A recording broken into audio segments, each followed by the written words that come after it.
কল্পনা দাস একটা মেয়ে, উনি ৩ বৎসর যাবৎ আমাদের এই পূর্ব গোকুলনগর স্থিত সিটিআই চুমুনিতে একটা উন্মেষ চিলড্রেন হোম একটা সংস্থা রয়েছে।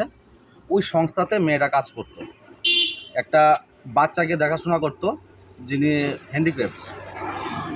তো বাচ্চাটা নাকি গত কিছুদিন আগে অসুস্থ হয়, তো বাচ্চাটাকে জিবি হসপিটালে ভর্তি করায়।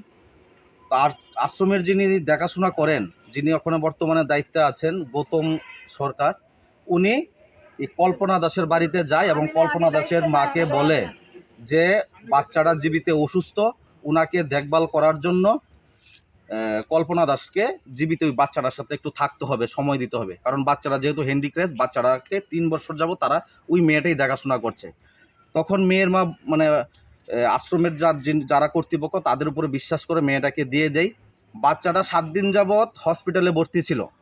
যেদিন বাচ্চাটাকে ছুটি দেয়, ওই দিন যারা সাথী ছিল তারা নাকি ছুটির কাগজ আনার জন্য ডক্টরের রুমে গিয়েছে। এসে দেখে কল্পনা দাস যে মেয়েটা, উনি নিখোঁজ, উনি হারিয়ে যায়। উনার কোনো খোঁজখবর নেই। আজকে 3 দিন যাবৎ উনার কোনো খোঁজখবর নেই। মেয়ের মা জানতে পারে, আশ্রম থেকে তাদের বাড়িতে খবর পাঠানো হয় কল্পনা দাস বাড়িতে গিয়েছে কিনা। মেয়ের মা বলে, না, আমার মেয়ে তো বাড়িতে আসেনি। তারপর যখন জানতে পারে যে মেয়েকে খুঁজে পাওয়া যাচ্ছে না, তখন উনি এলাকার যিনি প্রধান মেম্বার, যারা নেতৃত্বরা রয়েছেন এলাকাতে, সবার কাছে ছুটে যায় মেয়েকে কিভাবে ফিরিয়ে পেতে পারে। তার জন্য আজকে আমরা এই হোমে আসি, চিলড্রেন হোমে আসি, উন্মেষ চিলড্রেন হোমে।